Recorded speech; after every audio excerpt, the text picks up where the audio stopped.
Good morning, everyone. My name is Claire, and I'm the parent of a now 17-year-old brain tumour survivor, my son Adam, who had high-risk medulloblastoma aged 8. So this was him. We actually know he had the brain tumour at this point, but he hadn't been diagnosed at this point. This was a trip to Chester Zoo. I stand here today with deep gratitude for the medical professionals such as JP who saved Adam's life, but also with a heavy heart because our journey didn't end when the tumour was removed and the treatment ended. Survival, while miraculous, was just the first step. What followed was a struggle that impacted the entire family's emotional, mental and physical well-being in ways we could never have imagined. Adam's story is one of resilience, but it's also one of continued challenges not only for him, but for all of us who love and care for him. Today, I want to share our story to highlight the reality of what it means to live in the aftermath of a brain tumour and cancer treatment, and to shed light on the ongoing struggles that survivors and their families face. This was Adam in the middle of his treatment. When Adam was first diagnosed with a brain tumour, our world turned upside down. We went from a life of normality to one defined of hospital visits, surgeries and uncertainty. And while Adam's surgery and treatment saved his life, we were left grieving for the life he once had. The future we had envisaged for him and for his older sister Megan, who was 12 when he was diagnosed. Every day we grapple with the emotional toll of this experience. As a parent, it is heart-wrenching to see your child go through so much pain, and it is equally difficult for all of us, I'm sure, to see how it affects their siblings. Megan, who once had a carefree childhood, has had to grow up far too quickly. She's watched her brother fight for his life, unsure if he would survive, and of course this has affected her emotionally. The mental health impact on our entire family has been horrendous. Adam himself suffers from trauma. He's been through so much, multiple surgeries, treatments, long hospital stays, and it's taken its toll on his mental well-being. He's often anxious, withdrawn, and extremely isolated. Despite surviving, he feels lonely. And there are days when it's clear that the emotional scars are just as deep as the physical ones. And can I just say, seeing that blue line, like you said, with suicide, it doesn't come as a surprise to many of us in the room, I'm sure. Thankfully, Adam was eventually referred to Dr. Louise Robinson, who has been a lifeline for us. She has gone above and beyond, not just in supporting Adam, but in helping Megan and myself cope with the emotional fallout of everything we've been through. Her support has been invaluable, but despite her best efforts and the efforts of her team, Adam is still dealing with significant anxiety and fear. He feels cut off from the world, and it's heartbreaking to watch. For Megan, the wait for mental health support has been excruciating. She too has endured so much trauma, watching her brother fight for his life, and she has carried that burden for far too long. But despite sitting on waiting lists for years, we have yet to find the consistent professional help that she so desperately needs. This lack of mental health support is one of the most frustrating aspects of our past few years.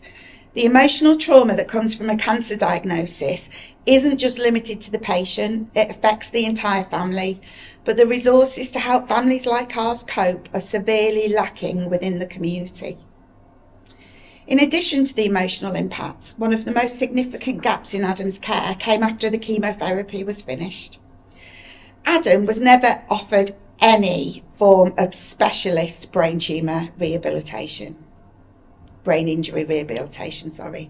After such a traumatic surgery and treatment, we were essentially left to fend for ourselves within the community, trying to piece together a recovery plan with little guidance. Physios for children in the community have little to no understanding, and occupational therapy, unbelievably, was limited to photocopied handwriting sheets. Any equipment to help Adam, I've had to discover and provide for him myself. It was only when Adam transitioned to the adult community physio team that we began to understand the level of care he should have received from the start.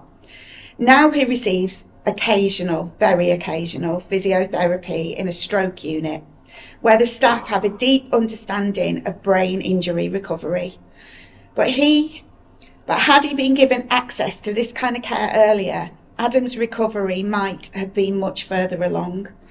This lack of early intervention has been one of the most painful aspects to try to accept.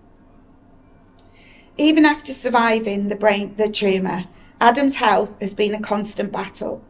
His immune system is compromised and he has faced a range of health challenges since treatment, including multiple surgeries for a shunt and cataracts and other things, and several endocrine issues. His spine hasn't grown since his radiotherapy, leading to chronic back pain, and he now has severe hearing loss, mobility issues, and relies on a wheelchair to get around. In fact, this isn't in my speech, but I would say that I have more in common with Adam, with my aches and pains, being 50, than his sister does, aged 21. One of the most frustrating parts of this journey is that each new health issue means starting over with a new department. For example, Adam suffered from continuous tonsillitis after the tumour, due to his weakened immune system, which meant he was often hospitalised. Despite all of his other health challenges, this didn't mean he was prioritised for treatment. We waited months for an outpatient's appointment to see a consultant, and then an entire year for the operation. In the meantime, Adam's overall health suffered as a result. This lack of coordination has been a significant barrier to his recovery.